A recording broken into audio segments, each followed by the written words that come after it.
Hello my dear students, आप लोग कैसे उम्मीद करते हैं बहुत मस्त होंगे और पढ़ाई पूरा एकदम जी जान लगा करके कर रहे होंगे ताकि आईआईटी और नीट को छुटकी में आपको खा फेंकेंगे।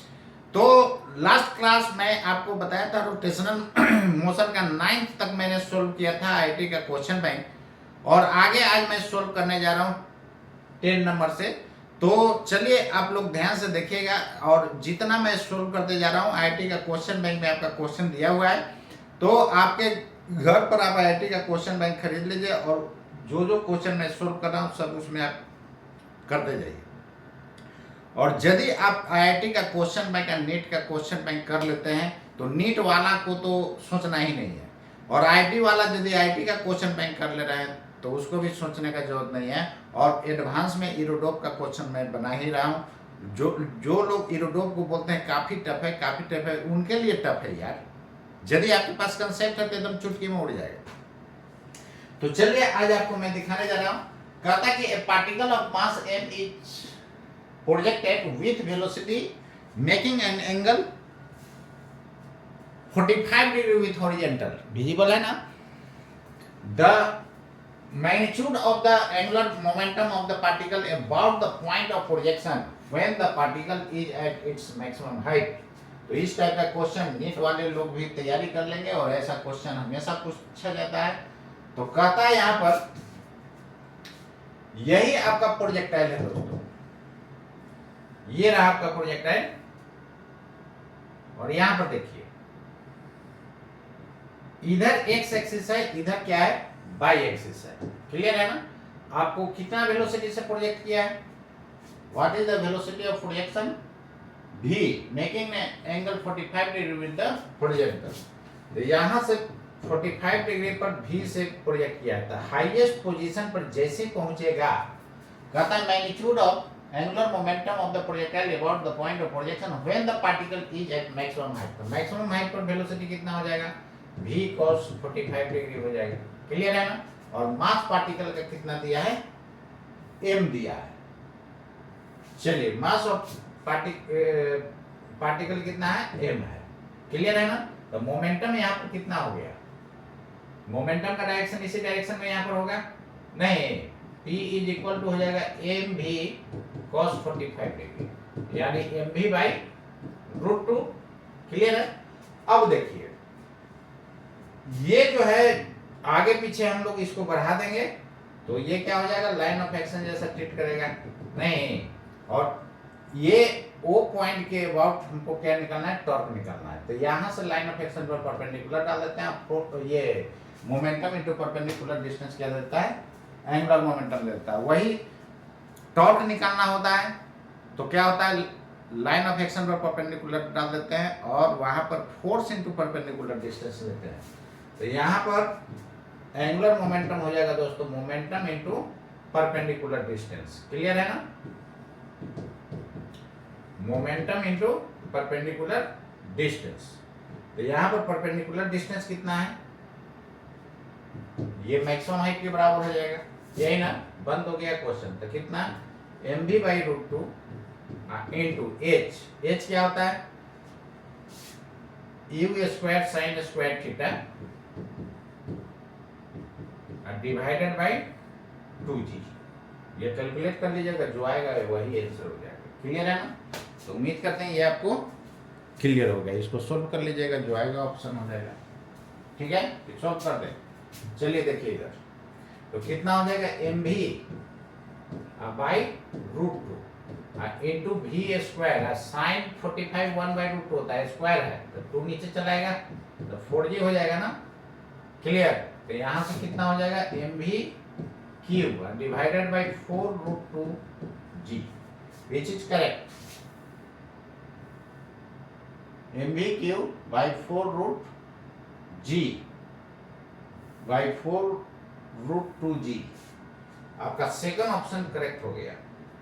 Second option is the correct option. Clear है ना? ठीक है यहां तक? चलिए इसको आप सोल्व कर लीजिए। नेक्स्ट क्वेश्चन देखिए।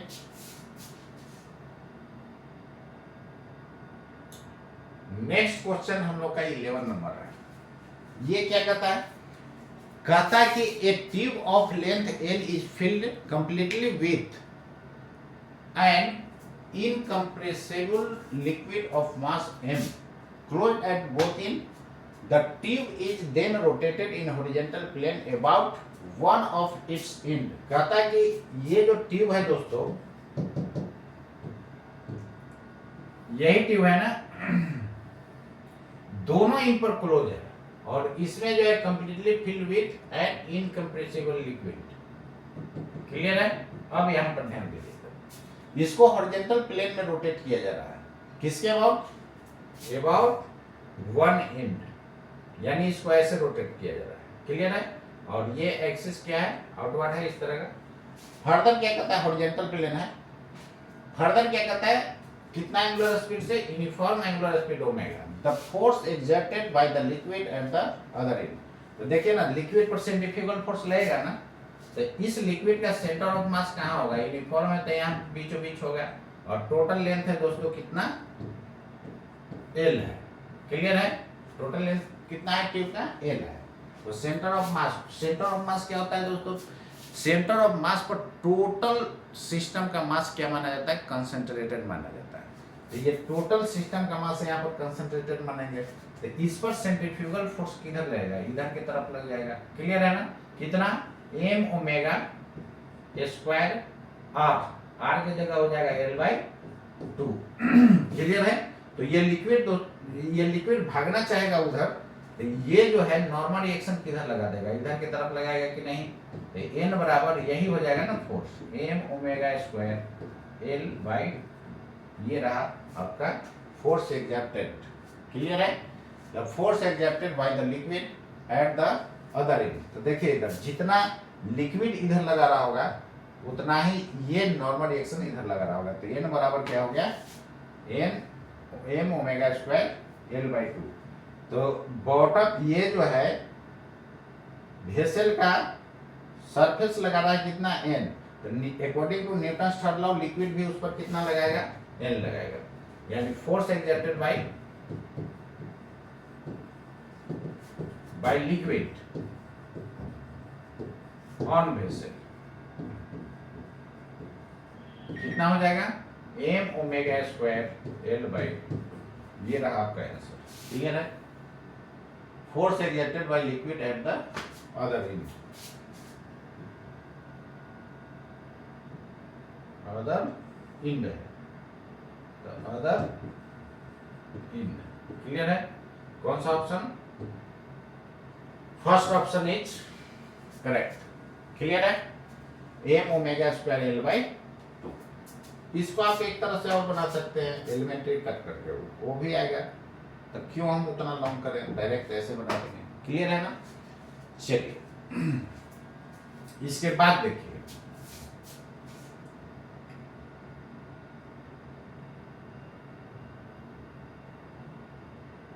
Question number 12। इसको एक और मेथड से बता दें क्या? चलिए ना, देखिए ना, एक और मेथड से मैं बता दे रहा हूं।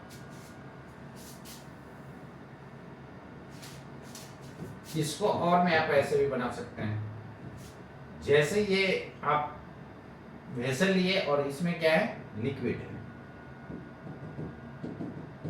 नहीं, अब यहाँ पर ध्यान दीजिए, इधर इसी के अबाउट आप रोटेट कर रहे हैं, इसके अबाउट इसको किया जा रहा है ओमेगा से rotate.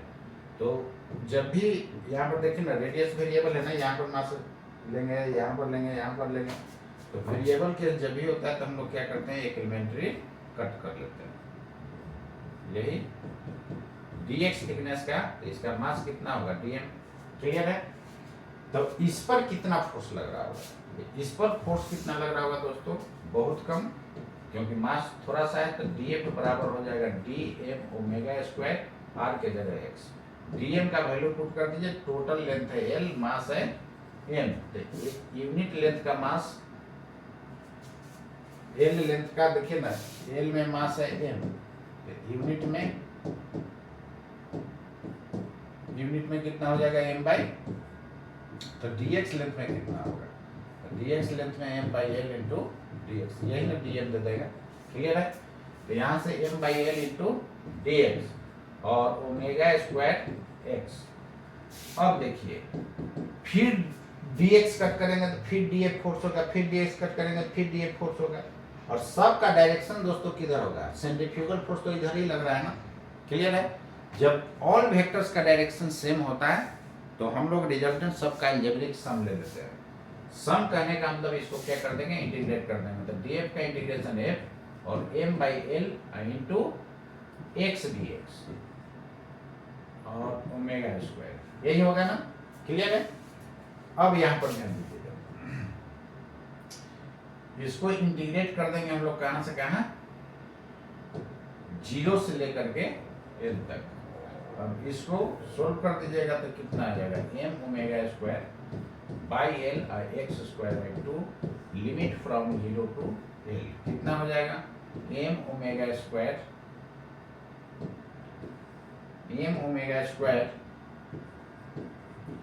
x l final minus initial put कीजिएगा तो लिमिट पुट कीजिएगा तो क्या हो जाएगा, इसके जगह l हो जाएगा, तो l स्क्वायर बाई 2l, एक l कैंसिल हो गया तो m omega square l by 2l। इसमें पापड़ ज्यादा बेलना पड़ा, नहीं इतना लॉन्ग हो गया, देख लीजिए। तो क्यों ना हम डायरेक्ट सेंटर ऑफ मास से बनाते हैं, देख लीजिए, क्लियर है। तो आप डायरेक्टली सेंटर ऑफ मास से दोस्तों इसको बना दीजिएगा। ये बहुत इंपॉर्टेंट क्वेश्चन है, इस टाइप का क्वेश्चन पूछा जाता है, इसलिए ध्यान रखना है। इसको जो है आप चुटकी में इसको सोल्व कर दीजिएगा। तो आप इसको डायरेक्टली सेंटर ऑफ मास मान करके आप बनाइएगा तो एक लाइन में डायरेक्ट आंसर आएगा, क्लियर है ना। लेकिन यही जो है देखिए ये कितना लॉन्ग हो गया, काफी लॉन्ग हो गया ना, ये आपका हो गया काफी लॉन्ग हो गया, क्लियर है। तो चलिए ये क्वेश्चन आपको समझ में आ गया होगा। तो नेक्स्ट मैं आपको बताने जा रहा हूं नेक्स्ट क्वेश्चन पे, क्लियर है। चलिए नेक्स्ट क्वेश्चन देखिए,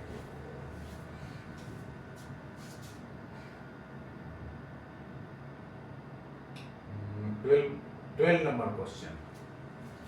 12 नंबर क्वेश्चन दोस्तों क्या कहते हैं, यहाँ पर ध्यान से समझिएगा। कहता है 2 point masses 0.3 kg and 0.7 kg are fixed at ends of a rod of length 1.4 metre. कहता है 2 पॉइंट मास है और रॉड का लेंथ कितना है 1.4 metre and of negligible mass, rod का मास निग्लिजिबल है, यही रॉड है ना। और इसके दोनों इन पर पार्टिकल जो है फिक्स कर दिया गया। अब यहाँ पर ध्यान दीजिए, इधर एक का मास दिया हुआ है कितना 0.3 kg, नहीं दूसरे का कितना था, और इसका लेंथ था 1.4 मीटर। अब दूसरे का कितना था, दूसरे का 0.7 kg, तो 0.7 kg, क्लियर है ना। तो कहता है इसमें आगे the rod is set rotating about an axis perpendicular to its length, clear है, with uniform angular speed. The point on the rod through which the axis should pass in order that the work required for rotation of the rod is minimum is located at a distance। ध्यान दीजिए इधर कहता है कि आप कहां से पास कीजिएगा एक्सिस को, कहां से पास कीजिएगा एक्सिस को, ताकि मोमेंट ऑफ, ताकि वर्क जो होगा इसको रोटेट करने में क्या हो, मिनिमम हो, क्लियर है। जब इस एक्सिस के बाद रोटेट कीजिएगा तो मोमेंट ऑफ इनर्शिया ज्यादा ना हो जाएगा, तो इसलिए जो है हम लोग मिनिमम देखिए वर्क रिक्वायर्ड क्या होगा, वर्क रिक्वायर्ड होगा हाफ इंटू आई ओमेगा स्क्वायर, यही होगा ना। ये प्योर रोटेशनल मोशन होगा, प्योर रोटेशनल में क्या हो जाएगा half I into omega square.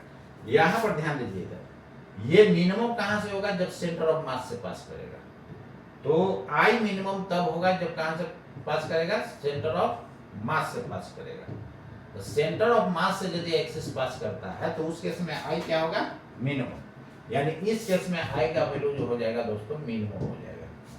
तो हमको वर्क मिनिमम चाहिए, तो आई मिनिमम चाहिए, तो ये कहां से पास करना चाहिए, सेंटर ऑफ मास से।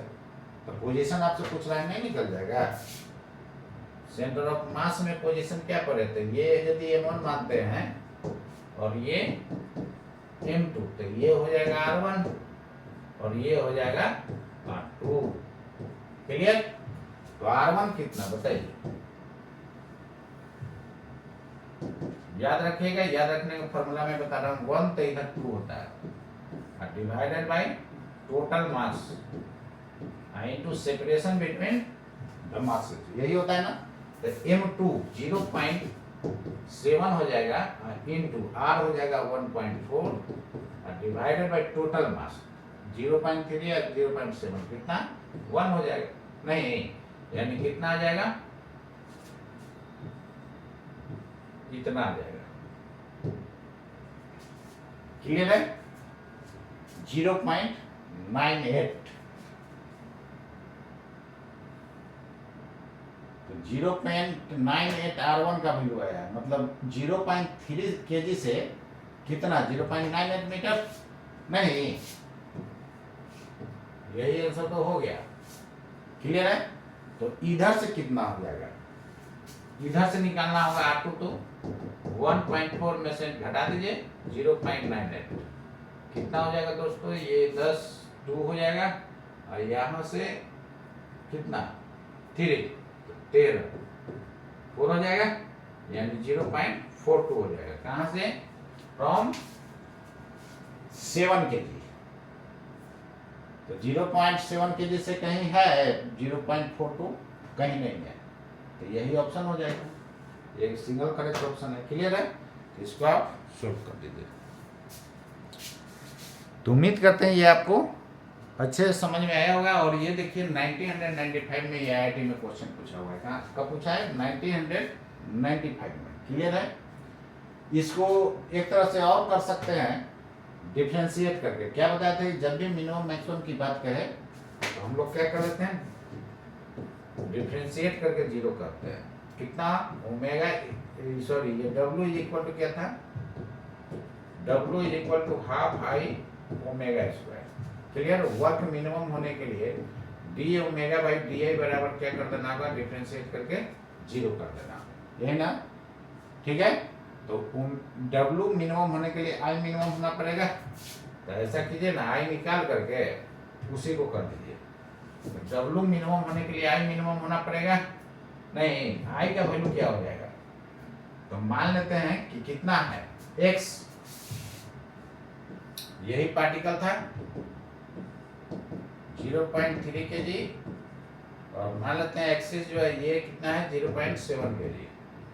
तो मान लेते हैं कि एक्सिस से कितना दूरी पर था X, सॉरी एक्सिस से ये पार्टिकल कितना दूरी पर था X, तो इसका मोमेंट ऑफ इनर्शिया कितना हो जाएगा 0.3 into x square mr square है, इसका 0.7 इंटू 1.4 माइनस एक्स का होल स्क्वायर। यहाँ से di/dx निकालिएगा और ये 0 कर दीजिएगा। क्यों? क्योंकि ओमेगा मिनिमम तभी होगा जब I मिनिमम होगा। क्लियर है? तो I मिनिमम के लिए di/dx क्या कर देंगे, 0 कर देंगे। यहाँ से x का वैल्यू आपको फाइंड हो जाएगा। क्लियर है? कैसे फाइंड हो जाएगा देख लीजिए। तो di/dx इसको कितना लिख सकते हैं, 0.6x प्लस 0.7, इसका पावर को आगे अब पावर में से घटेगा जी नहीं, और फिर इसका 0 और इसका करेंगे तो -1, ऐसा आएगा। क्लियर है? इसका किए तो पावर आगे पावर में से घट गया, इसका करेंगे तो ये एज इट इज रहेगा, पावर गुना हुआ, अब पावर में से इसका एक घट गया, और फिर अंदर करेंगे फंक्शन ऑफ फंक्शन से, तो अंदर करेंगे तो हम तो फंक्शन ऑफ फंक्शन का ये टेंशन ही खत्म कर दिए थे, बताए थे मैथमेटिकल टूल्स में। अंदर में कीजिएगा तो इसका 0 इसका -1। क्लियर है? अब मिनिमम वैल्यू के लिए इसका वैल्यू क्या होना चाहिए, 0 होगा। 4 W to be minimum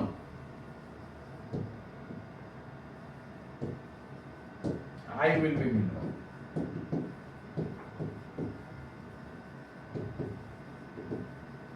clear है? तो यहाँ से di/dx क्या हो जाएगा, 0 हो जाएगा। तो कितना हो जाएगा 0.6x प्लस, ये देखिए ना माइनस से यहाँ माइनस हो जाएगा, कर दीजिए माइनस 1.4 इंटू 1.4 माइनस x बराबर 0, इस माइनस को उधर ले जाइए 0.6x और इधर हो जाएगा 1.4 इंटू 1.4 और माइनस माइनस प्लस हो जाएगा, इस तरफ आएगा तो सॉरी इस तरफ आएगा तो ये तो प्लस ही रहेगा, तो कितना हो जाएगा माइनस 1.4x रह जाएगा। और इसको उधर ले जाएगा तो ये प्लस होना हो जाएगा और इससे गुना कीजिएगा और फिर इससे गुना करिएगा तो क्या माइनस होगा कि नहीं, बोलिए। हमको x फाइंड करना है, इसको इधर लाइए तो कितना 2x हो जाएगा, इधर हो जाएगा 1.4 इंटू 1.4, x का वैल्यू कितना हो जाएगा 1.4 इंटू 1.4 डिवाइडेड बाई 2, 0.7 इंटू 1.4, 9 हटाया ना, कहाँ से, फ्रॉम 0.3 kg, फिर वही आंसर है, क्लियर है। लेकिन इतना पापड़ बेलना पड़ रहा है तो क्यों ना डायरेक्ट वहां से हम लोग निकाल देंगे। यानी सेंटर ऑफ मास से एक्सिस दोस्तों जब पास करता है तो उस केस में वर्क क्या होगा, मिनिमम होगा, और उस केस में आई भी मिनिमम होगा। नहीं लिखिए, ठीक है यहाँ तक।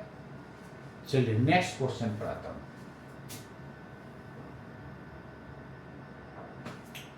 नेक्स्ट क्वेश्चन क्या कर रहा है, 13 नंबर क्वेश्चन, ये देखिए।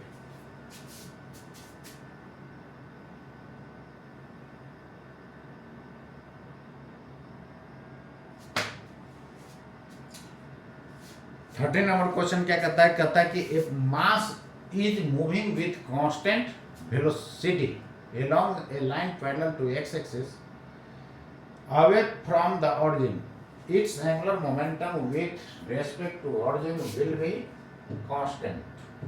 क्लियर है, कैसे कांस्टेंट होगा, बहुत लोग के दिमाग में आएगा कि ये घट रहा है बढ़ रहा है, कैसे कांस्टेंट होगा यहाँ पर ध्यान दीजिएगा। 13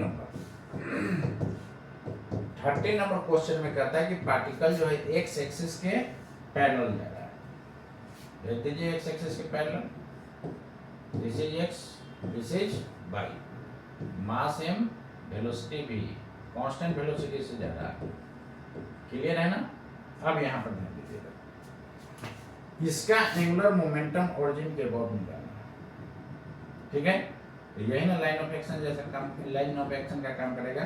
तो इसके बाद निकालना है एंगुलर मोमेंटम, तो क्या कर देंगे, लाइन ऑफ एक्शन पर परपेंडिकुलर ड्रॉ कर देंगे, क्लियर है। तो कितना हो जाएगा, momentum into perpendicular distance p into this, तो दिस कांस्टेंट जो है, ये जो है लंबाई चेंज हो जाएगा, ये तो हॉरिजॉन्टल डायरेक्शन में जा रहा है, तो कहीं भी जाएगा, यहाँ आएगा तो वही रहेगा, यहाँ जाएगा तो वही रहेगा, वहाँ जाएगा तो वही रहेगा। तो P इंटू परपेंडिकुलर डिस्टेंस, तो परपेंडिकुलर डिस्टेंस दोस्तों चेंज नहीं हो रहा है, ये भी कांस्टेंट रहेगा, और ये मैग्नीट्यूड कांस्टेंट है तो ये भी कांस्टेंट ही रहेगा। और स्ट्रेट लाइन में जा रहा है, तो स्ट्रेट लाइन में जा रहा है तो डायरेक्शन भी फिक्स, तो मोमेंटम क्या है, कांस्टेंट, तो ये पूरा कांस्टेंट आ जाएगा कि नहीं, बोलिए, पूरा का पूरा आ जाएगा क्या, कांस्टेंट आ जाएगा, क्लियर है। तो जल्दी इसको फास्टली नोट कीजिए। देखिए जो भी क्वेश्चन है, केवल बस नीट वाले लोग जो है दिमाग में बैठा लेते हैं कि बहुत टफ होगा। देखिए तो ये आईआईटी का क्वेश्चन कितने अंदर चुटकी में सब 1 से 2 लाइन में बनते जा रहा है, क्लियर है। तो डरना नहीं है दोस्तों, यदि आपके पास कंसेप्ट है तो आप हर हाल में इसको बना सकते हैं, और कंसेप्ट के लिए डिटेल थ्योरी पढ़ना बहुत जरूरी होता है। तो डिटेल जब तक नहीं पढ़िएगा, हम जो भी पढ़ा रहा हूँ सब डिटेल पढ़ा रहा हूँ, उसके बाद देखिए क्वेश्चन का नहीं बनेगा। तो चलिए दोस्तों नेक्स्ट क्वेश्चन पर मैं चलता हूँ। ये इम्पोर्टेंट क्वेश्चन है, ये शायद आपका नीट में भी आ चुका है, नीट के क्वेश्चन बैंक में भी मिलेगा, इसलिए जा करके देखिएगा तब आपको बिलीव होगा मेरे ऊपर, 100% आपको बिलीव होगा। आईआईटी का क्वेश्चन एकदम सीधे उठाता है, रख देता है एकदम डिजिट टू डिजिट। ये कब का आया हुआ है देखिए, तो 1998 का आया हुआ, लेकिन नीट में देखिएगा हाल फिलहाल ही पूछा हुआ है। सॉरी ये क्वेश्चन था ना 97 का क्वेश्चन है, और नीट में देखिएगा हाल फिलहाल में पूछा हुआ है, ठीक है। इसलिए एकदम सीधे उठाता है, एकदम सेम क्वेश्चन रख देता है, इसलिए नीट वालों को बारी बारी मैं बोल रहा हूँ कि आईआईटी का क्वेश्चन बैंक जरूर बनेगा, उससे आपका दिमाग का डेवलपमेंट भी हो जाएगा और थोड़ा सा हाई लेवल बनाने से क्या होगा कि आपको चुटकी में वो बन जाएगा, और हाई लेवल का सीधे उठाता है रख देता है। क्लियर है ना? तो इसको आप जरूर बनाइए, उसके बाद देखिए नीट में एकदम धुआं धुआं उड़ जाएगा, गर्दा उड़ा दिएगा। तो गर्दा उड़ाना है दोस्तों, तो ये जरूर आप माइंड में रखिए, एकदम इतना आपका अच्छा हो जाएगा ना, फिजिक्स धागर हो जाएगा। चलिए देखिए इधर नेक्स्ट क्वेश्चन। नेक्स्ट क्वेश्चन इसमें क्या कहता है, late I be the moment of inertia of a uniform square plate about an axis AB that pass through its center and its parallel to two of its sides। यही है, देखिए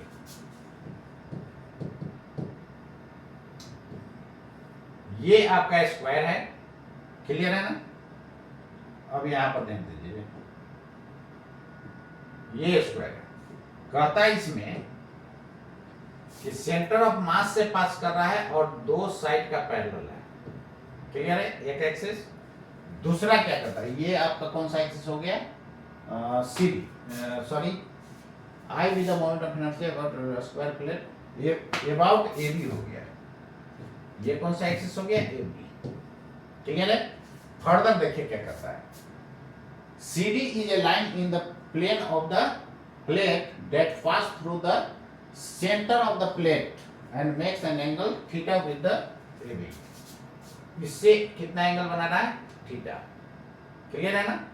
AB से कितना बना रहा है, थीटा एंगल बना रहा है, ये आपका हो गया CD, क्लियर? फर्दर देखिए क्या करता है, the moment of inertia of the plate about CD आई ही रह जाएगा, क्यों रह जाएगा, देखिए इधर, चाहे ऐसा क्वेश्चन मैं थ्योरी में ही बता दिया हूं कि चाहे आपको सेंटर ऑफ मास से पास करे ये लाइन हो, ये लाइन हो, ये लाइन हो, कोई भी लाइन हो, उससे मोमेंट ऑफ इनर्शिया क्या होगा, सेम होगा, क्लियर है? उससे मोमेंट ऑफ इनर्शिया क्या होगा दोस्तों, सेम होगा। ऐसा क्वेश्चन मैं थ्योरी में बता चुका हूं, ऐसा होता है, देखिए ये 14 नंबर क्वेश्चन थ्योरी में ही मैं बता चुका हूं। और देखिए ये क्वेश्चन पहले आईआईटी में आया है, कभी भी आपको ऐसा है, ऐसा रहे, केवल एक सेंटर ऑफ मास से पास करना चाहिए। तो कोई भी एक्सिस हो, 1 number, 2 number, 3 number, 4 number, 5 number, 6 number, sorry ये आपका ये तो काम कर ही चुके ना ऊपर, ये हटा दीजिए। कितना एक्सेस हो गया, एक, ये भी काम कर चुका है ऊपर, ये भी ऊपर में काम कर चुके हैं, तो ये भी नहीं। चलिए कितना एक्सेस, एक एक्सेस, 2, 3, 4 एक्सेस, ये चारों के बाद निकालिएगा ना तो मोमेंट ऑफ इनर्शिया सेम आ जाएगा, I1 बराबर I2 बराबर I3 बराबर I4, क्लियर? इसको निकालना चाहते हैं तो देखिए ना, आपको बता दे रहा हूं, ये एंगल से कुछ मतलब नहीं होता है, यहां पर ध्यान दीजिएगा। आप इसको एक्स एक्सिस मान सकते हैं, ठीक है, इसके परपेंडिकुलर कोई ले लेंगे, वो हो जाएगा बाई एक्सिस। चलिए ना इसको मान लेते हैं, एक इसको मान लीजिए एक्स एक्सिस, इसको मान लीजिए बाई एक्सिस, ये दोनों परपेंडिकुलर है, और इसके अबाउट जेड एक्सिस इधर होगा नहीं, क्लियर? तो यहां पर देखिए ये दोनों एक्सिस क्या है, आइडेंटिकल दिख रहा है ना, आई एक्स यदि आई होगा तो ये भी कितना होगा, सिमेट्री से ये भी आई ही होगा नहीं, क्लियर? तो जेड एक्सिस के बाद मोमेंट ऑफ इनर्शिया निकाल लीजिएगा और पैरेलल एक्सिस थ्योरम लगा देंगे, तो कितना हो जाएगा, 2i हो जाएगा, तो आई जेड होगा। यदि निकालना होगा तो यहाँ से आई निकाल सकते हैं, क्लियर है? ऐसे देखिए, जो इसके बाद होगा वही इसके बाद, वही इसके बाद, तो CD के बाद कितना दिया हुआ है, AB के बाद कितना दिया हुआ है, I, तो CD के बाद भी क्या हो जाएगा, I होगा, क्लियर है ना? इस एंगल से कोई मतलब नहीं होता है, सेंटर से पास करना चाहिए। तो इसका कौन सा आंसर हो जाएगा, ये हो जाएगा। ये सब डायरेक्ट हम माइंड में रखिए, यदि ये माइंड में थ्योरी में हम पढ़ा देते हैं, थ्योरी में यदि पढ़े हुए रहेंगे तो ये बनाने का जरूरत है। तो 4-5 क्वेश्चन भी आप डायरेक्ट मारते रहे ना तो समझिए आपका रैंक बहुत आगे आ जाएगा। क्लियर है? चलिए नेक्स्ट क्वेश्चन देखिए, ये रहा आपका क्वेश्चन। ये देखिए आईआईटी में 199 में आया है और शायद इधर भी आपको एग्जाम में पूछ दिया है। देखिए क्वेश्चन कहाँ से ऊपर से लाएगा यार, इसलिए तो बोल रहे हैं कि आईआईटी को आप प्रैक्टिस कर लीजिए क्वेश्चन बैंक को, एकदम उसी तरह का सिमिलर क्वेश्चन देगा। यहाँ पर कह रहा है क्या डिस्क, तो हो सकता है आपको दे दे स्फीयर, तो केवल मोमेंट ऑफ इनर्शिया बदल जाएगा, बाकी सब सेम रहेगा। चलिए देखिए क्या कहता है, disc of moment mass m and radius r is rolling with angular speed omega on a horizontal plane as shown in figure. The magnitude of angular momentum of the disk about origin के about angular momentum निकालना है। तो देखिए ना, इसका centre of मास यही है ना, ऐसे जा रहा होगा, तो इसका लाइन ऑफ एक्शन यही ना रहेगा। तो चाहे इसके अबाउट निकालिए परपेंडिकुलर वही रहेगा, इसके अबाउट निकालिए परपेंडिकुलर वही रहेगा, यानी एंगुलर मोमेंटम इसका क्या होगा, इस सरफेस पर जो भी पॉइंट होगा सबके अबाउट सेम होगा। तो क्यों ना हम डायरेक्ट इसके अबाउट निकालते हैं, इसको हम लोग आईसी बोल दे रहे हैं, इंस्टेंटेनियस सेंटर। इसके अबाउट इससे जो एक्सिस पास करता है उसको इंस्टेंटेनियस एक्सिस ऑफ रोटेशन बोलते हैं। आप लोग पढ़े रहिएगा। तो यहाँ पर ध्यान दीजिएगा, इसके बाद डायरेक्ट आप प्योर रोटेशनल मोशन में ट्रीट कर सकते हैं आईसी के बाद with same angular velocity. Clear है ना, विथ सेम एंगुलर वेलोसिटी। तो कितना हो जाएगा, इसके बाद moment of inertia I instantaneous axis of rotation, I instantaneous axis of rotation आप यदि लेते हैं तो क्या हो जाएगा, इसके बाद सेंटर ऑफ मास के बाद कितना दोस्तों, ICM प्लस ma स्क्वायर हो जाएगा ना। ये ए की जगह क्या होगा, पहला लेसन थ्योरम लगाया हूं, तो ये हो जाएगा डी सहित mr स्क्वायर बाई 2 अब प्लस mr स्क्वायर, कितना हो जाएगा 3/2 mr स्क्वायर। ये क्या होता है, separation between the parallel axis, parallel axis theorem लगाया हूं, कौन सा theorem, from parallel axis theorem. Clear है, ये समझा रहा हूं इसलिए थोड़ा सा टाइम लग रहा है, आप तो फटाफट कर दीजिएगा, ये सब लिखने की जरूरत है। ठीक है, चलिए तो इसका एंगुलर मोमेंटम इसके बाद प्योर रोटेशनल ट्रीट किया जाता है, तो क्या होगा, I instantaneous axis of rotation into omega, यही एंगुलर मोमेंटम हो गया। पुट कर दीजिए वैल्यू, आंसर आ गया। तो 3/2 mr square omega, which is correct, 3/2 mr square omega, C option is the correct option. Clear है, चलिए डिफरेंट बुक में इसका सॉल्यूशन अलग अलग तरीका से देता है। हम बोले हैं कि हमारा सॉल्यूशन ही आप प्रैक्टिस में रखिए, आप क्वेश्चन को चुटकी में बना दीजिएगा।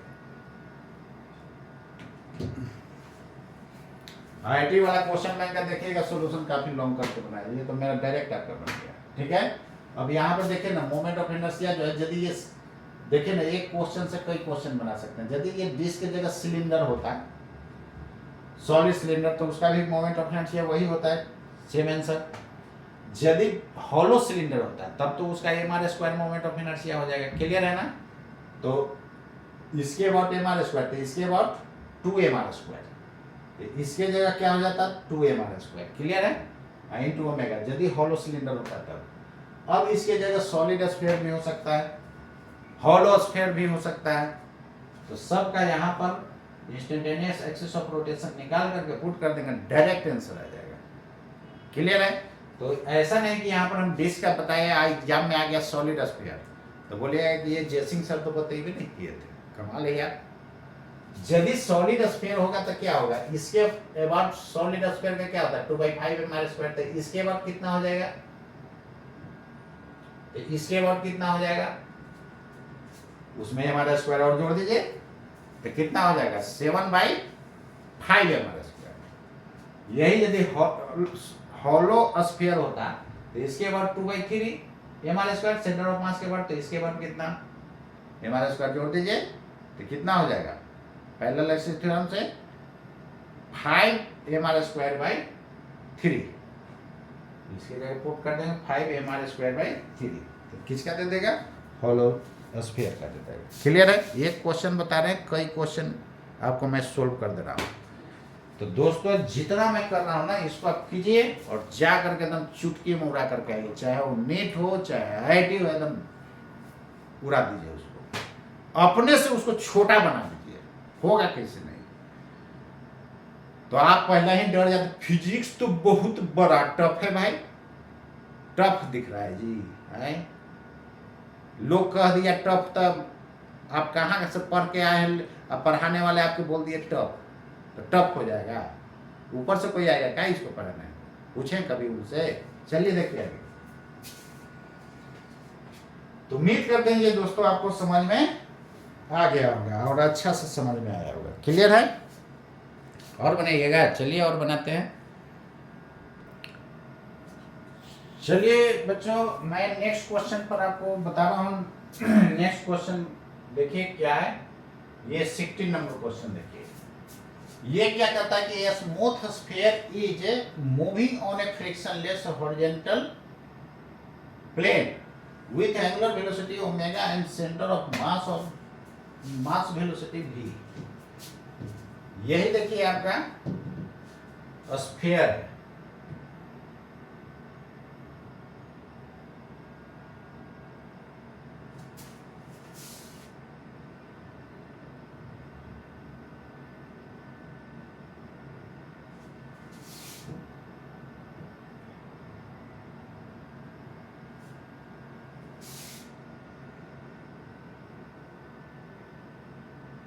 ये आपका 16 नंबर क्वेश्चन है। इसमें आपको स्फीयर ये रहा देखिए, और एक और स्फीयर है यहां पे,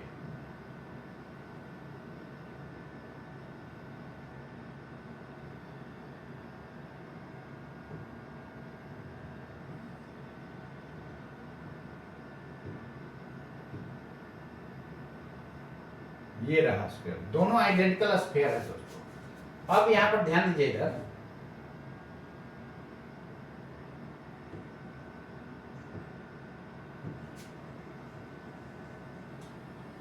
ये जो है इस तरह का सरफेस पर है और कहीं फ्रिक्शन नहीं है। आप खुद समझिए, इसका एंगुलर वेलोसिटी कितना था, ओमेगा, ओमेगा दिया हुआ है, ए का कितना दिया हुआ है, ओमेगा। अब बी वाला का ओमेगा क्या है, 0 है। क्लियर है ना, इसका ओमेगा का वैल्यू कितना है, ओमेगा ए का वैल्यू ओमेगा है, ओमेगा बी का वैल्यू 0 है, और इसका सेंटर ऑफ मास का वेलोसिटी v दिया हुआ है। अब आगे देखिए, दोनों क्या है, स्मूथ स्फीयर, ये smooth sphere is moving on a frictionless horizontal plane with angular velocity omega and center of mass velocity v. It collides elastically and head on with identical sphere. तो दोनों का मास सेम है दोस्तों। तो क्या जानते हैं, टकराएगा तो क्या होगा, वेलोसिटी इंटरचेंज होगा, तो ये आ जाएगा रेस्ट में और वो जो है v स्पीड से उधर जाना शुरू हो जाएगा।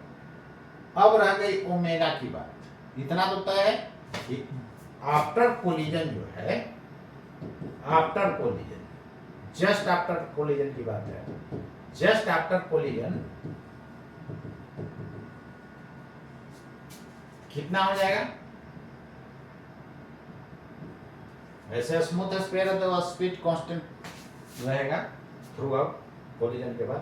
तो यहाँ पर देखिए, इसका जो है स्पीड टकराने के बाद इसका क्या हो जाएगा, सेंटर ऑफ मास का वेलोसिटी 0 हो जाएगा, और इसका सेंटर ऑफ मास का वेलोसिटी क्या हो जाएगा, VCM जो हो जाएगा, इसका v हो जाएगा।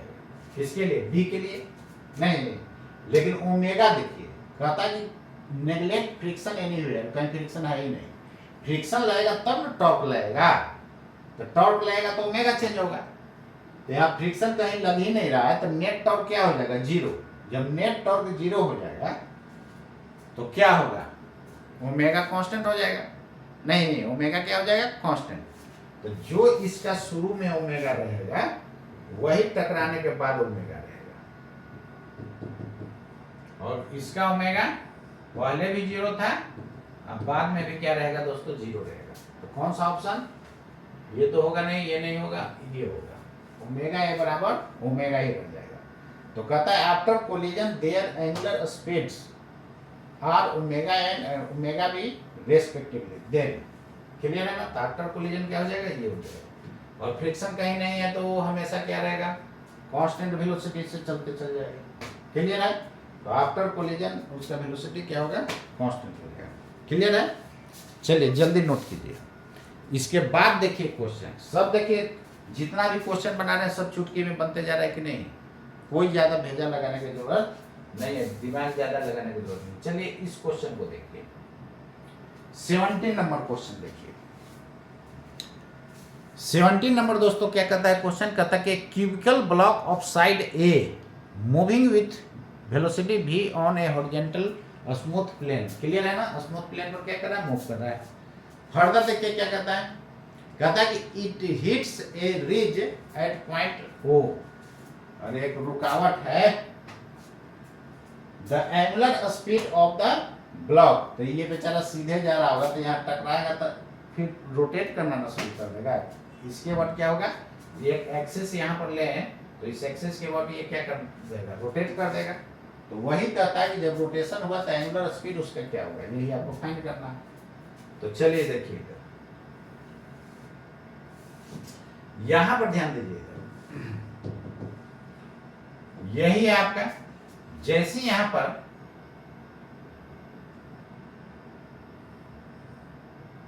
यही होगा ना,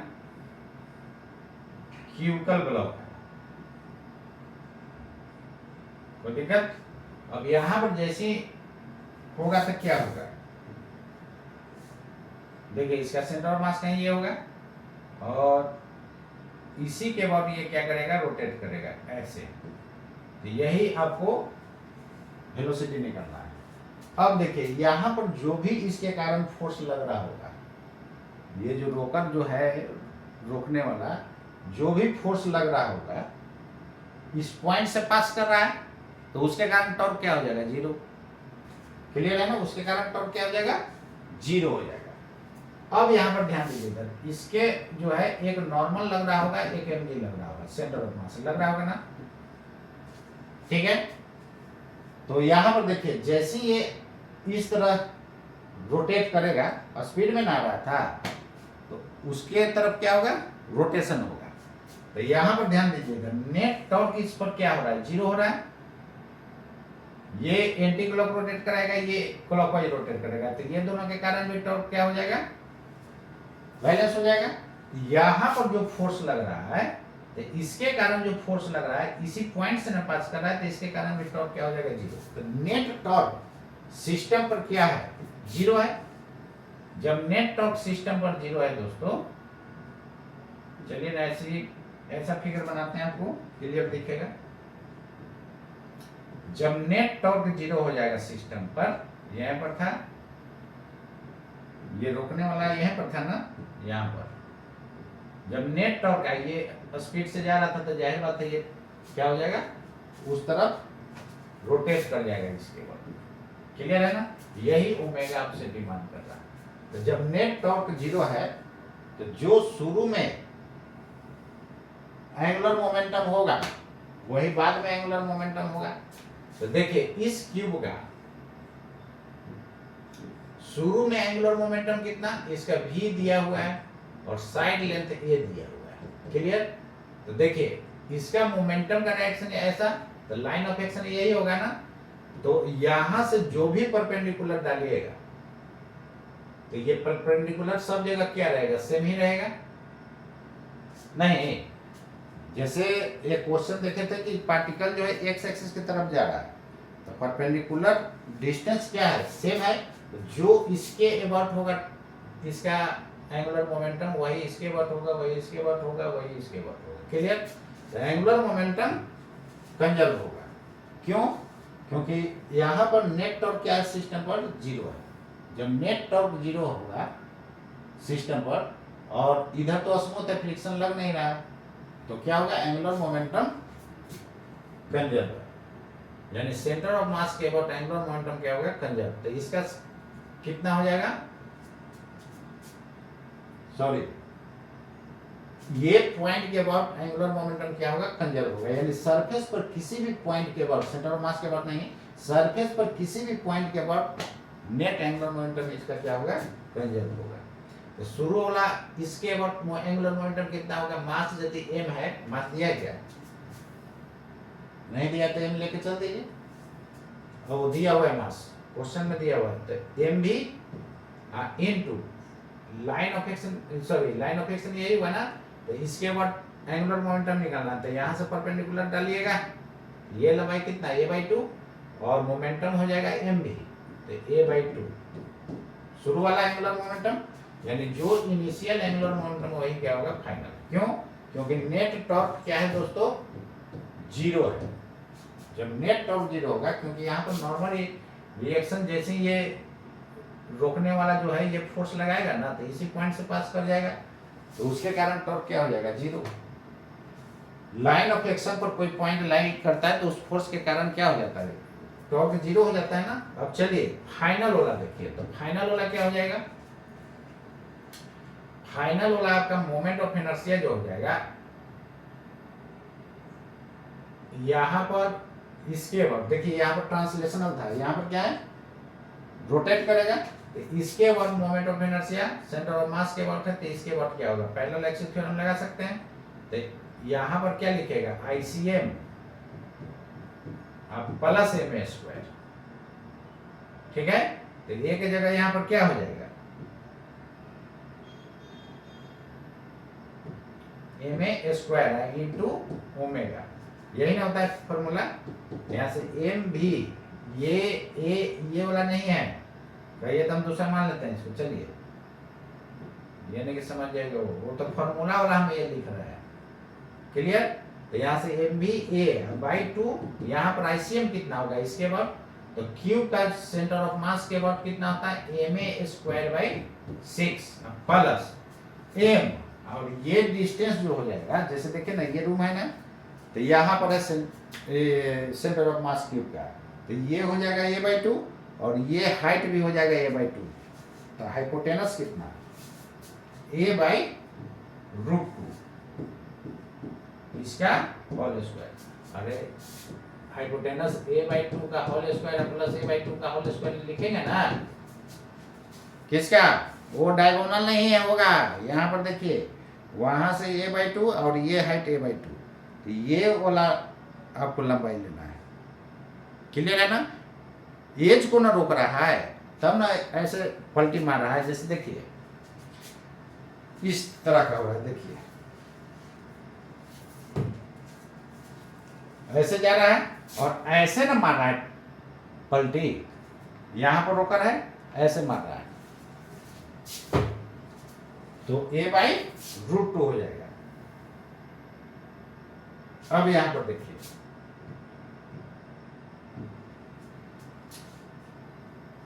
यहां से कितना लिख सकते हैं, यही आपको ओमेगा फाइंड करना है। ये टोटल मोमेंट ऑफ इनर्शिया हो गया, तो mva/2 इधर हो जाएगा कितना, ma²/6 plus ma²/2 into omega हो जाएगा। अब इसको फर्दर सोल्व कीजिए, तो यहाँ से चाहिए तो m कैंसिल कर सकते हैं, तो कितना हो जाएगा, va/2 दोनों तरफ से कैंसिल हो गया, और इधर हो जाएगा 6, तो ये हो जाएगा a² plus 3a² into omega. हमको दोस्तों क्या निकालना है, ओमेगा फाइंड करना है, निकाल लीजिए यहाँ से। तो ओमेगा इज इक्वल टू, देखिए 6 को इधर भेज रहा है, तो va/2 और 6 चला जाएगा ऊपर और divided by 3a² plus a², 4a², कुछ कैंसिल हो रहा है, जो कैंसिल हो रहा है उसको कैंसिल कीजिए, एक a कैंसिल हो रहा है और ये 2 से 3 कट जाएगा, तो 3v/4a, यही आपका ओमेगा हो जाएगा, यानी इतना उसका एंगुलर स्पीड हो जाएगा। क्लियर है ना। तो जल्दी इसको नोट कीजिए फटाक से। आता हूं नेक्स्ट क्वेश्चन पे। चलिए नेक्स्ट क्वेश्चन देखिए, 18 number.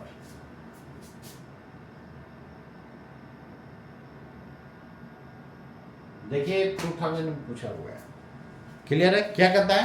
A thin wire of length, a thin wire of length L and uniform linear density, linear mass density rho is bent in circular loop, clear है? With with center at O as shown in figure. The moment of inertia of the loop about x dash is, तो x dash के about क्या होगा? देखिए इधर uniform length L है और mass density कितना है? रो। तो इसका टोटल मास कितना हो गया?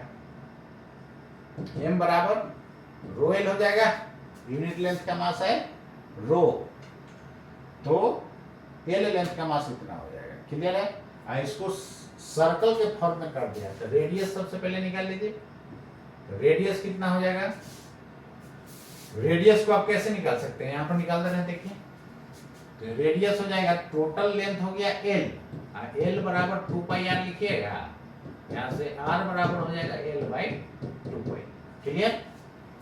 ठीक है ना? अब देखिए इस एक्सिस के अबाउट इसका मोमेंट ऑफ इनर्शिया कितना हो जाएगा? रिंग का है, डायमीटर के अबाउट तो एम आर स्क्वायर बाई 2, तो इसके अबाउट क्या होगा? पैरेलल एक्सिस थ्योरम लगा देंगे, नहीं, और ये सेंटर ऑफ मास से पास कर रहा है, तो आईसीएम कितना हो जाएगा?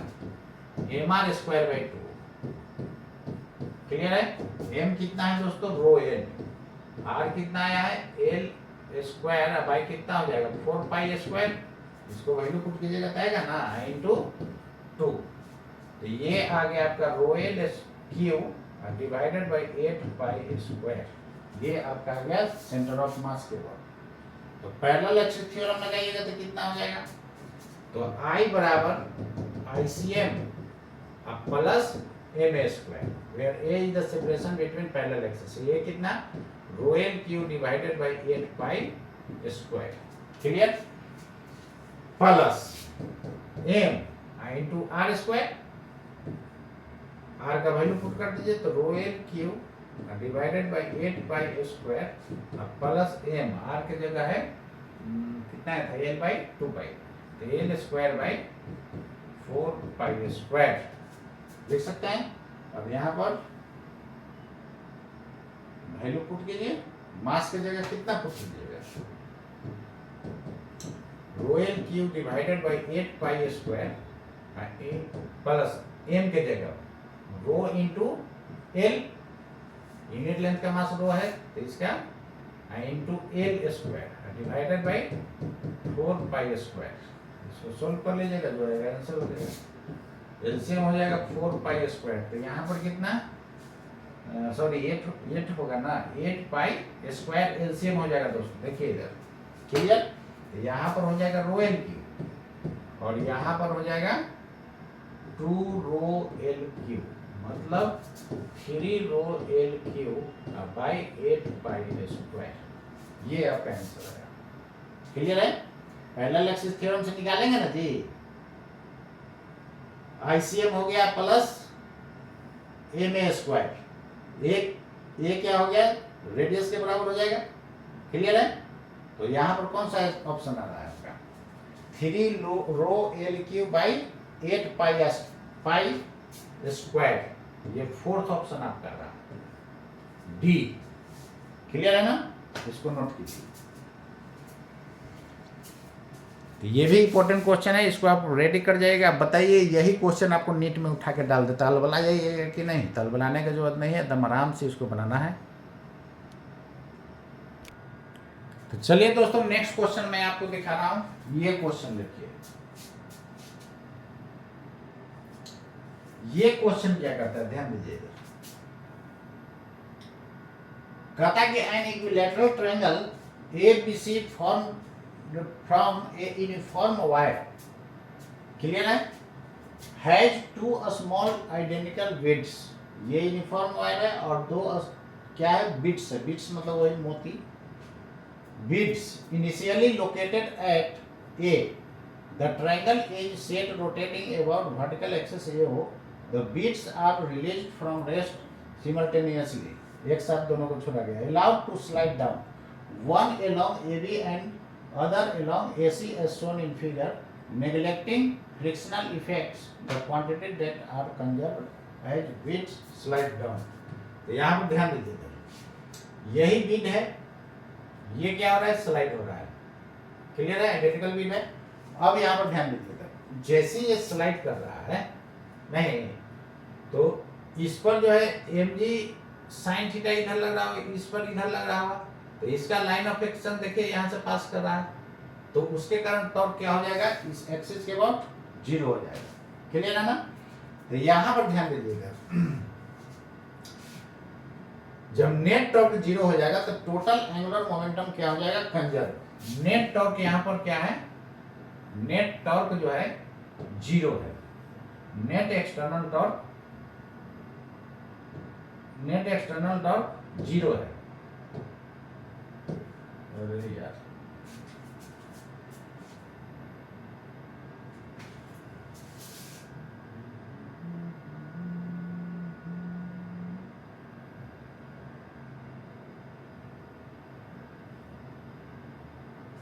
चलिए देखिए, नेट एक्सटर्नल टॉर्क क्या है, 0 है।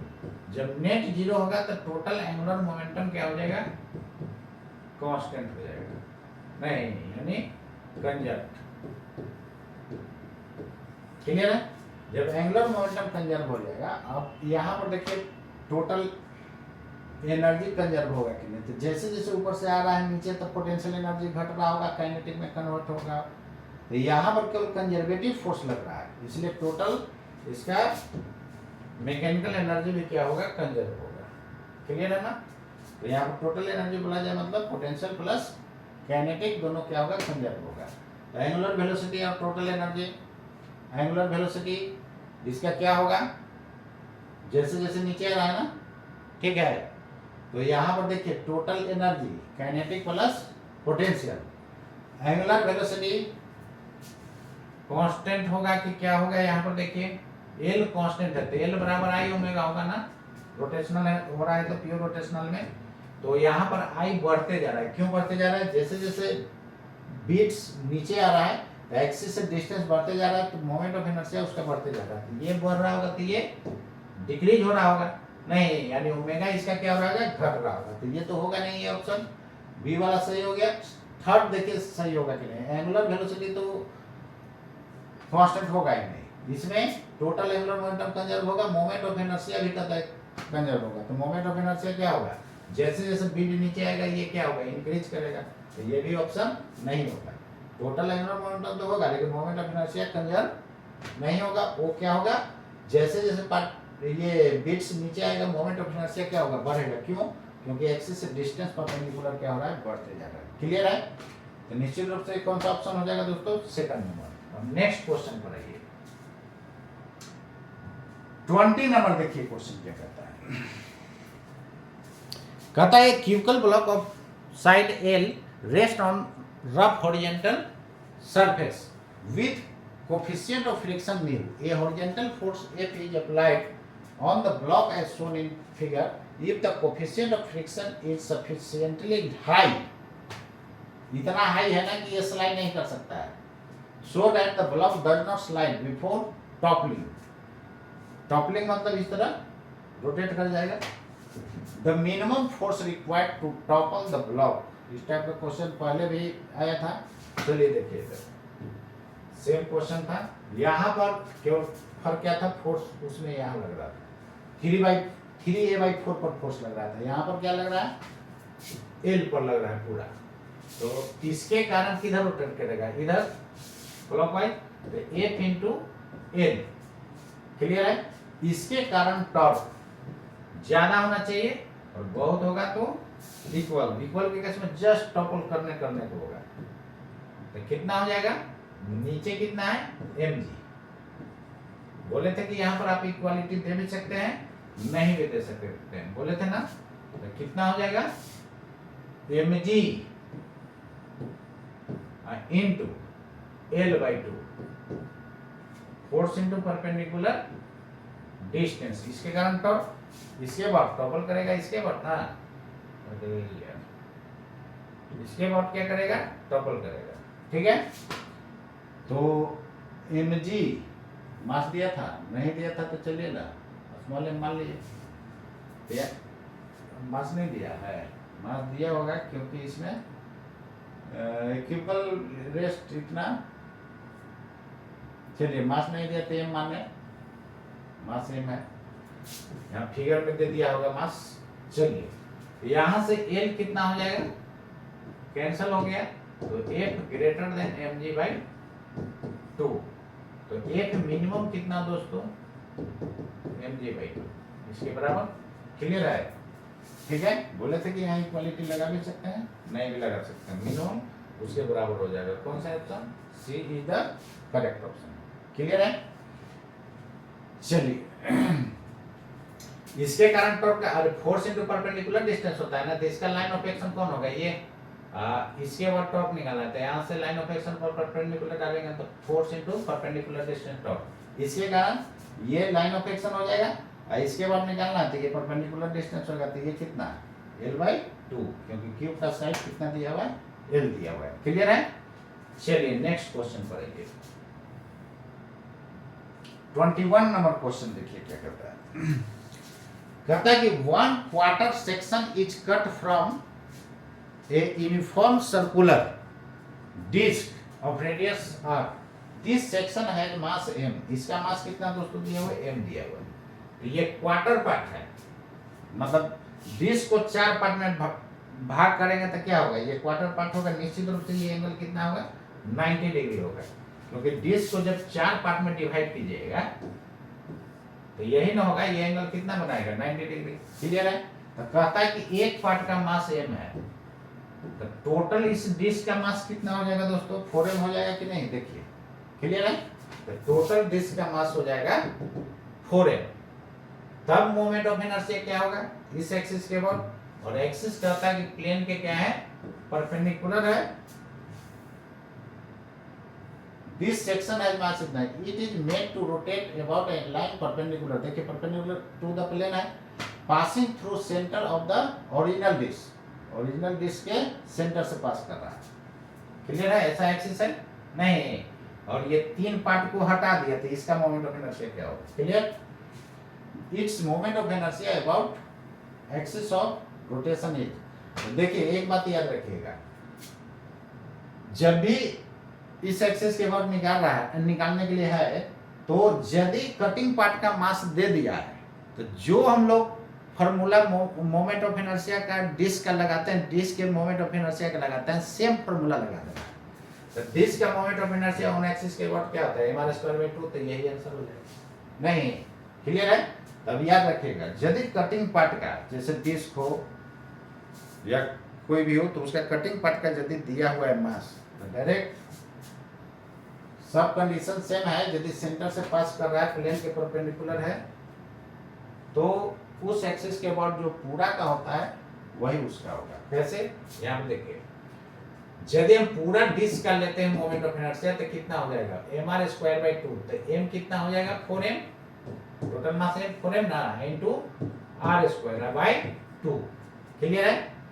अब देखिए इसका 4 पार्ट में डिवाइड किया गया है, तो एक पार्ट का कितना हो जाएगा, इसका 4 से डिवाइड कर देंगे तो कितना हो जाएगा, 4mr²/2, फिर 4 से भाग दे देंगे, देखिए ना, इसका वैल्यू आई का वैल्यू पुट कीजिए ना, इतना होगा ना, तो यहाँ से देखिए 4 से 4 कैंसिल, तो mr²/2 आ गया कि नहीं, फिर क्लियर है, mr²/2, क्लियर। तो उम्मीद करते हैं ये आपको समझ आया होगा। देखिए सब क्वेश्चन यार चुटकी में बनते जा रहा है, और ये आईटी का क्वेश्चन बना रहा है, आप समझ लीजिए, इसी क्वेश्चन को नीट में डिजिट टू डिजिट उठा कर डाल देता है। तो नीट और आईटी का क्वेश्चन जो है जेईई मेंस का लगभग इक्विवेलेंट होता है, इसलिए आप इसको जरूर बनाइएगा। तो नीट वाला के ये दिमाग में लोग भर देता है कि तू तो नीट की तैयारी न कर रहा है, तो काहे ना आईटी बनाया, अरे बेवकूफ कहें क्या, तुमको बुद्धू बना रहा है। यदि ये काम कर लीजिएगा ना, तो आप डाउन हो जाएगा फिजिक्स का, और फिजिक्स ही डुबाता है मेडिकल वाला को भी, इंजीनियरिंग वाला के भी। जब डाउन हो जाएगा तो आप बताइए चुटकी में उड़ा दीजिएगा कि नहीं आईटी नीट को, क्लियर है। तो चलिए नेक्स्ट क्वेश्चन पर चलता है दोस्तों, इसको जल्दी से आप नोट कीजिए। आ जाइए नेक्स्ट क्वेश्चन हम लोग का ये रहा, कौन सा नंबर था ये? चलिए ये क्वेश्चन आपका है 22 नंबर क्वेश्चन को देखिए। कहता है कि circular platform is free to rotate on a horizontal plane about a vertical axis passing through its centre. A tortoise is sitting at the edge of the platform. देखिए यही आपका क्या है? डिस्क है। और टॉर्टोइज सर्कुलर प्लेटफॉर्म है नहीं, और टॉर्टोइज कहां पर सिट किया हुआ है? टॉर्टोइज मतलब कछुआ। ये कछुआ साहब यहाँ पर बैठे हुए हैं, समझ लीजिए। ये देखिए ना कछुआ है, क्लियर? अब देखिए क्या करता है। Now the platform is given an angular velocity omega naught. ये प्लेटफॉर्म का वेलोसिटी कितना है? Omega naught. फर्दर देखिए, when the tortoise move along the code of the platform. Code यही है ना, कोई भी कोड ले लीजिए, यही कोड पर जाना है। क्लियर है? अब देखिए क्या करता है। Code with constant velocity with respect to the platform, the angular velocity of the platform omega will vary with time। तो यहाँ पर ध्यान दीजिए दोस्तों, इसी लाइन पर चल रहा है, कांस्टेंट वेलोसिटी से जा रहा है। v का वैल्यू इसका क्या है? कांस्टेंट है, ठीक है? तो अब ध्यान दीजिए, इधर हमसे पूछ रहा है कि ओमेगा क्या होगा। सिंपल समझ लीजिए, जैसे जैसे ये टॉर्टोइज इधर आएगा तो इसका मोमेंट ऑफ इनर्शिया घटेगा कि बढ़ेगा? घटेगा। तो शुरू में घटेगा, यहाँ तक घटेगा। अरे यहाँ तक जो है मोमेंट ऑफ इनर्शिया इसका क्या होगा? घटेगा। तो यहाँ से मोमेंट ऑफ इनर्शिया घटेगा, फिर मोमेंट ऑफ इनर्शिया बढ़ेगा। क्लियर? इस पर नेट टॉर्क क्या है? जीरो है ना। पूरा सिस्टम पर नेट टॉर्क जीरो है। ये डिस्क जो है घूम रहा है, उस पर कछुआ जा रहा है आराम से। क्लियर है? तो पूरा सिस्टम पर नेट टॉर्क क्या है दोस्तों? जीरो है। जब पूरा सिस्टम पर नेट टॉर्क जीरो होगा तो एंगुलर मोमेंटम कंजर्व होगा कि नहीं? आई ओमेगा। क्लियर है? अब देखिए, जैसे जैसे डिस्क का तो मोमेंट ऑफ इनर्शिया कांस्टेंट रहेगा, उसमें तो शक है नहीं। टॉर्टोइज जब यहाँ पर होगा तो मोमेंट ऑफ इनर्शिया इसका हाई होगा। टॉर्टोइज का मास कुछ होगा ना। क्लियर? तो यहाँ पर हाई होगा क्योंकि डिस्टेंस ज्यादा है एक्सिस से, इसी के बाद में रोटेट कर रहा है। और जैसे जैसे ये इधर आएगा और डिस्टेंस देखिए घटते जा रहा है। शुरू में ये होगा, फिर घटते घटते घटते यहाँ पर मिनिमम हो जाएगा। क्लियर है? यहाँ पर डिस्टेंस क्या हो जाएगा? मिनिमम। जब डिस्टेंस मिनिमम तो इसका मोमेंट ऑफ इनर्शिया भी मिनिमम। तो यहाँ से यहाँ तक मोमेंट ऑफ इनर्शिया घटेगा। जब आई घटेगा तो ओमेगा क्या होगा? बढ़ेगा नहीं, क्योंकि एल क्या है? कांस्टेंट है। क्यों कांस्टेंट है दोस्तों? क्योंकि नेट टॉर्क सिस्टम पर क्या है? सॉरी, नेट टॉर्क सिस्टम पर क्या है? जीरो।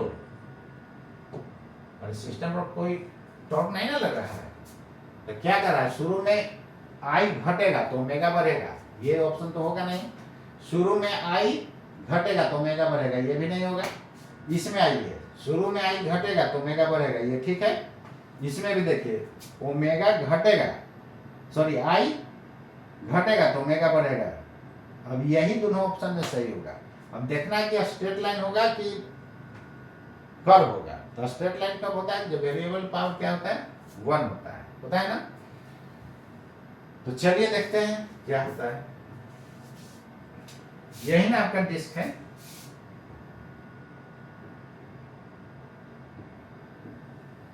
चलिए, अब यहां पर टॉर्टोइज इसी लाइन पर जा रहा है। क्लियर है? नहीं, अब यहां पर ध्यान दीजिएगा, सिंपल समझिए। शुरू में यहां था नहीं, अब ये डिस्टेंस समथिंग कुछ मान लीजिए, ए बी सी डी जो भी बन रहा है, और ये लंबाई कैपिटल आर, और टी टाइम में ये थोड़ा सा आगे चला होगा तो कितना डिस्टेंस गया होगा? We T. क्लियर है? अब वी टी गया होगा तो यही ना हो गया होगा डिस्टेंस एक्सिस से टॉर्टोइज का। तो इसी का हम लोग आर का काम करेगा ये, और एम आर स्क्वायर टॉर्टोइज का मास है एम, तो एम आर स्क्वायर उसका मोमेंट ऑफ इनर्शिया देगा। क्लियर है ना? चलिए, तो ये आप फाइंड करने के लिए क्या कीजिएगा, पहले ये ट्रायंगल लीजिए, नहीं तो ये ट्रायंगल लीजिएगा तो क्या हो जाएगा, यहां से यहां तक डिस्टेंस x मान लेते हैं, तो x आ जाएगा आपका √r² माइनस a², कोई कष्ट नहीं है। और ये डिस्टेंस है dt, क्लियर, तो ये निकल गया, तो ये वाला डिस्टेंस दोस्तों कितना हो जाएगा, ये आपका डिस्टेंस हो जाएगा कितना, x माइनस vt, क्लियर है। और x निकल चुका है, तो यहां से स्मॉल r क्या हो जाएगा, तो स्मॉल r का वैल्यू हो जाएगा √, बोलिए, दिस का स्क्वायर प्लस दिस का स्क्वायर, तो a² plus x minus vt का होल स्क्वायर, क्लियर होगा ना जी। अरे यार ये लेंथ कितना है, x माइनस vt, हमको ये हाइपोटेनस निकालना है, ये है, तो क्या होगा a² plus x minus vt का स्क्वायर। अब खुद समझिए यहाँ पर r का वैल्यू ऐसा है, तो मोमेंट ऑफ इनर्शिया जब यहाँ पार्टिकल होगा यानी टॉर्टवाइज यहाँ होगा, तो b पर होगा तो क्या होगा, एट b, बोलिए, मोमेंट ऑफ इनर्शिया हो जाएगा डिस्क का, तो mr²/4 होगा ही, सॉरी mr²/2 होगा ही नहीं, प्लस इसका मोमेंट ऑफ इनर्शिया हो जाएगा m इंटू r², पार्टिकल का नहीं, क्लियर है। अब यहाँ पर ध्यान दीजिए, r² के जगह ये पुट कीजिएगा, तो कितना हो जाएगा, mr²/2 प्लस m, r² की जगह हो जाएगा a² plus x minus vt का होल स्क्वायर, लिख सकते हैं ना इतना, क्लियर है, बोलिए। और x का जगह, x से हमको मतलब नहीं है, x का वैल्यू आपको कितना दिया हुआ, r² माइनस a², हमको जज करना है कि स्ट्रेट लाइन ग्राफ होगा कि कर्व होगा, यही जज करना है ना। तो एंगुलर मोमेंटम जो इनिशियल होगा वही फाइनल होगा, तो इनिशियल एंगुलर मोमेंटम जो हो जाएगा mr²/4, और जब टॉर्टवाइज यहाँ पर होगा तो mr², टॉर्टवाइज का मास स्मॉल है, क्लियर, इनटू ओमेगा, शुरू का वेलोसिटी यही है ना, और बाद वाला देखिए, सॉरी ऐसा कीजिए ना, इसको जो है इसको हटाइए, डायरेक्ट यहाँ से हम लोग का क्लियर हो जाएगा, I इंटू ओमेगा, I जो है कितना हो जाएगा, mr²/4 plus small into small r², clear है। तो स्मॉल r² का वैल्यू पुट कर दीजिए इंटू ओमेगा, ये तो कांस्टेंट है, नहीं ये क्या है, कांस्टेंट, तो स्मॉल r का वैल्यू पुट कीजिए, यहाँ से आपका क्लियर हो गया। हमको केवल देखना है कर्व होगा कि क्या होगा, तो r² का वैल्यू कितना आया है दोस्तों, r² ये आया है, यानी a² into a² plus x minus vt का होल स्क्वायर, ये आया, क्लियर।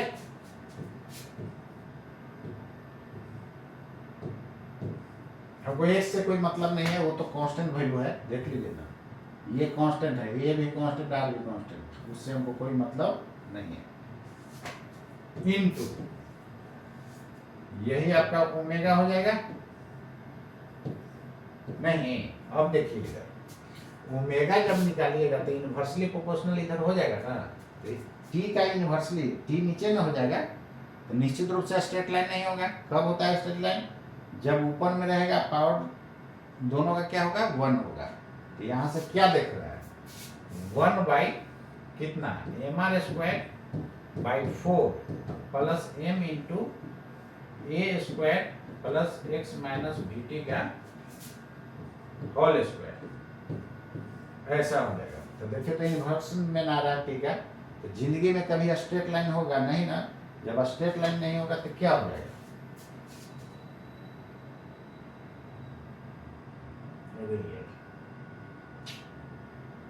जब स्ट्रेट लाइन नहीं होगा तो क्या हो जाएगा? सी वाला ऑप्शन, ये सी वाला ऑप्शन करेक्ट हो जाएगा। क्लियर है? तो शुरू में ओमेगा बढ़ेगा फिर घटेगा, पार्टिकल जब इधर आएगा तो मोमेंट ऑफ इनर्शिया इसका घटेगा, तो आई घटेगा तो ओमेगा बढ़ेगा, फिर यहां से इधर आएगा तो आई बढ़ेगा तो ओमेगा घटेगा। ये ऑप्शन हो गया। क्लियर है? अब चलिए हम लोग नेक्स्ट क्वेश्चन पे चलते हैं। ये क्वेश्चन देखिए, 23 नंबर क्वेश्चन। 23 में क्या करता है? A cylinder rolls up an inclined plane reaches some height, मतलब कि कुछ दूर गया। क्लियर है? And then rolls down without slipping throughout this motion, मतलब स्लिप नहीं कर रहा, प्योर रोलिंग हो रहा है। स्लिप नहीं कर रहा मतलब प्योर रोलिंग हो रहा है। The direction of frictional force acting on the cylinder are, simple समझिए, यही है ना इंक्लाइन पर, और इसी पर जो है सिलेंडर क्या कर रहा है? रोल कर रहा है। इसी पर सिलेंडर क्या कर रहा है? रोल कर रहा है। तो सिलेंडर दोस्तों जब रोल कर रहा है, शुरू में ऊपर गया होगा, तो यदि ये स्मूथ होता तो जिंदगी में चढ़ेगा? कभी कभी नहीं चढ़ेगा। तो जब नहीं चढ़ेगा इसका मतलब जैसे इस सरफेस पर जो है चढ़ेगा कब? जब फ्रिक्शन ऊपर की तरफ लेगा, नहीं तो हम लोग सेंटर ऑफ मास का एक्सीलरेशन ऊपर की तरफ होगा। अब फिर लौट रहा है, फिर क्या हो रहा है? लौट रहा है। तब खुद समझिए, जब लौटेगा तो ये mg sin थीटा तो इधर लगे रहा है, नहीं तो उसके कारण सेंटर ऑफ मास नीचे आएगा। क्लियर है? लेकिन जब लौटेगा तो ऐसे रोटेट करेगा ना, तो इसी फोर्स के कारण ऐसे रोटेट होते हुए आएगा। क्लियर है? और ऐसे गया होगा, ठीक, तो ऐसे गया होगा, तो यदि स्मूथ होता तो इधर से स्लिप कर जाएगा, तो फ्रिक्शन ऊपर नहीं लग जाएगा। और ऐसे रोटेट कर रहा है तो फ्रिक्शन ऐसे इसको रोलिंग मोशन को बढ़ा रहा होगा, नहीं, यानी हमेशा क्या लगेगा? ऊपर जाए चाहे नीचे जाए, हमेशा ऊपर लगेगा। तो कौन सा ऑप्शन? ये में कहता है up the inclined while ascending, down the inclined while descending, ये तो गलत है। Up the inclined while ascending as well as descending, यही तो सही हो गया दोस्तों, दिस इज करेक्ट। क्लियर है? तो चलिए नेक्स्ट क्वेश्चन देखिए।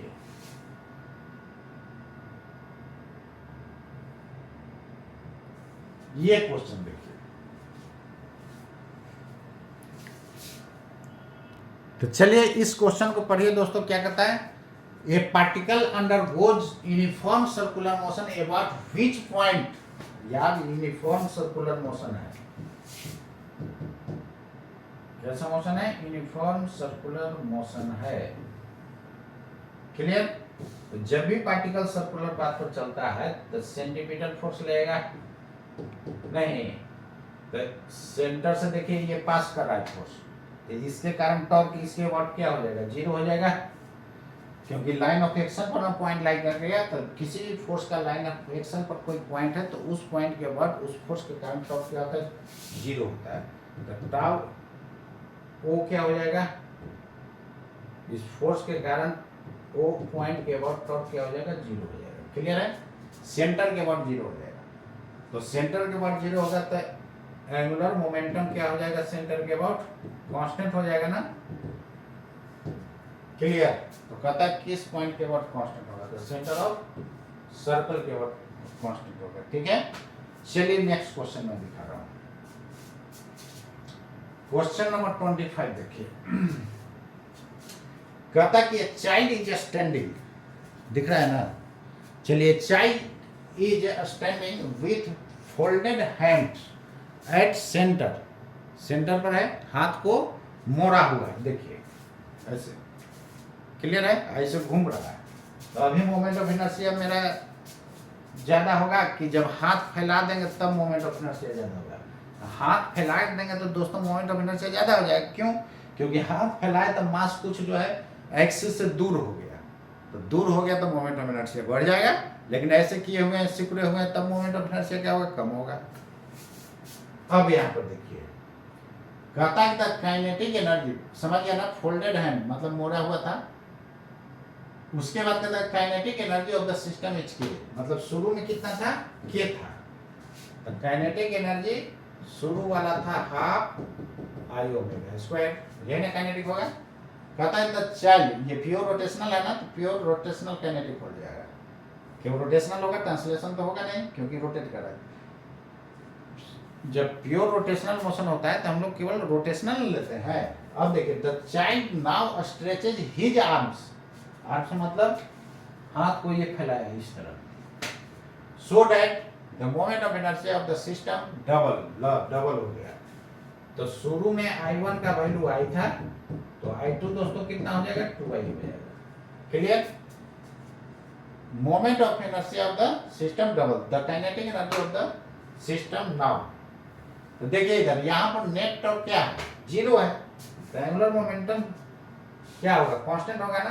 तो L1 बराबर L2, तो शुरू वाला I1 ओमेगा 1 बराबर I2 ओमेगा 2। यहाँ से I1 शुरू में I है और ये ओमेगा है, I2 निकाल, I2 आपको 2I दे दिया है। तो ओमेगा 2 कितना हो जाएगा दोस्तों, ओमेगा 2 हो जाएगा I/2, sorry omega by 2, omega 2 कितना हो जाएगा, ओमेगा बाई 2 हो जाएगा। क्लियर है।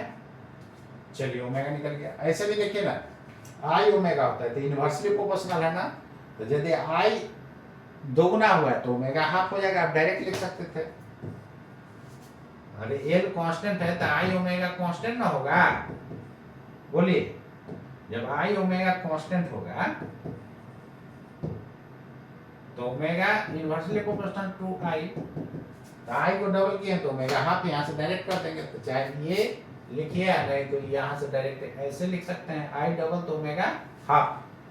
तो फाइनल काइनेटिक एनर्जी दोस्तों कितना हो जाएगा, हाफ आई हो गया डबल और ओमेगा हो गया हाफ आई ओमेगा स्क्वायर। तो 1/2 2 कैंसिल करना दीजिए, काय को ढूंढ रहे हैं, ये हो गया आपका 2 कैंसिल, तो कितना आई इंटू ओमेगा स्क्वायर बाई 4। यहाँ पर क्या था, आई ओमेगा स्क्वायर बाई 2 था, वहां पर क्या है, आई ओमेगा स्क्वायर बाई 4। इसको लिख सकते हैं आई ओमेगा स्क्वायर बाई 2 तो ये के बाई 2 ना हो जाएगा। आई ओमेगा स्क्वायर बाई 2 कितना है, ये के आपको दिया हुआ है दोस्तों, क्वेश्चन में क्या दे दिया है, के, तो वो हो जाएगा के बाई 2 हो जाएगा। तो कौन सा ऑप्शन हो गया, ये वाला ऑप्शन करेक्ट हो गया, बोलिए होगा कि नहीं। ठीक है दोस्तों, तो ये वाला ऑप्शन आपका सही हो गया। तो क्या देखें, जितना मैं क्वेश्चन करवाया कोई में जान था क्या, नहीं ना, बहुत आसानी से सोल्व होते गया। तो आप लोग पहले ही डर जाते हैं कैसे काम चलेगा, अंदर से साहस लाइए और उसके बाद जितना मैं बोल रहा हूँ ना उसको आप कीजिए। नीट और IIT आपको हर हाल में आसानी से करेक्ट हो जाएगा, जितना मैं बोल रहा हूँ उसको कीजिए। मेरा थ्योरी का क्वेश्चन और नीट का क्वेश्चन बैंक और IIT का क्वेश्चन बैंक करके जाइए, उसके बाद चुटकी में आपको डाल दीजिएगा। हाँ, मैं स्टार्ट किया हूँ IIT वाला और नीट वाला बैच जो है स्पेशल, उसमें जो है जो स्टूडेंट के मान लेते हैं कि थ्योरी जो है पहले कहाँ कहाँ पढ़ के आया, उसको नहीं यदि सही है तो टेंशन नहीं लेना है। जैसे ही रोटेशन मैं पढ़ाऊंगा तो वीडियो भाग ना जाएगा यार, रहेगा वीडियो, जो भी हम पढ़ा रहे हैं सब यूट्यूब पर डाल दे रहे हैं, तो रहेगा ना आपका वीडियो। उस समय जब पढ़िएगा तब उसको फिर देख लीजिएगा, इसको चकाचक हो जाएगा आपका। यानी जैसे पढ़ा रहे हैं वैसे ना पढ़ाएंगे कि वहाँ बदल जाएगा, फिर आपका चकाचक हो जाएगा, फिर एकदम नीट और IIT को उखाड़ करके फेंक देंगे। तो उम्मीद करते हैं दोस्तों मेरे बात 100% समझ में आया होगा और आपको मेरे ऊपर 100% अब बिलीव हो गया होगा। सब मैं दिखा दिया कि IIT का एकदम डिजिट उठाता है, नीट में उठा करके डाल देता है। इसलिए नीट वाले स्टूडेंट को IIT का क्वेश्चन बैंक और नीट वाला क्वेश्चन बैंक बनाना जरूरी है, और IIT वालों केवल IIT वाला बनाइए और IIT वाला है वो यूरोडोप बनाइएगा जरूर। क्लियर है। तो यूरोडोप को लोग बोलता है बहुत टफ है, पहले ही आप टफ करके तो स्टूडेंट को हरका दिया, सब पढ़ाने के ऊपर डिपेंड करता है। यदि ढंग से पढ़ाया जाए ना तो स्टूडेंट चुटकी में क्वेश्चन पूरा सकता है, अच्छा रैंक ला सकता है। ऐसा नहीं कि नीट में देख रहे हैं क्वेश्चन लीक हो गया, एक ही सेंटर से कई गो का 720/720 आ गया। तो ये सब धांधली करके लाना सही बात नहीं ना है। अपना मेरिट से लाइए। जब इस तरह धांधली करके आएगा तो समझ लीजिए डॉक्टर साहब क्या करेंगे। डॉक्टर जब बनिएगा तो यही होगा ना कि किडनी की जगह लीवर का ऑपरेशन कर दीजिएगा। तो ये बताइए कितना शर्म की बात है। इस तरह जो धांधली जो हो रहा है एकदम बिल्कुल गलत है। तो नेता लोग को तो ये सब बुझाएगा नहीं, उसको खाली बस कुर्सी से मतलब है। चलिए वो सब पॉलिटिकल बात अलग चीज़ है, हम पढ़ा रहे हैं, टीचर हैं। तो उम्मीद करते हैं दोस्तों मेरा बात 100% समझ में आया होगा। तो आज के लिए इतना है, फिर मिलते हैं नेक्स्ट क्लास। और आप लोग जितना भी मैं पढ़ा रहा हूँ उसको रेडी करके आइए, उसके बाद मज़ा आ जाएगा। जय हिंद, जय भारत, नमस्कार।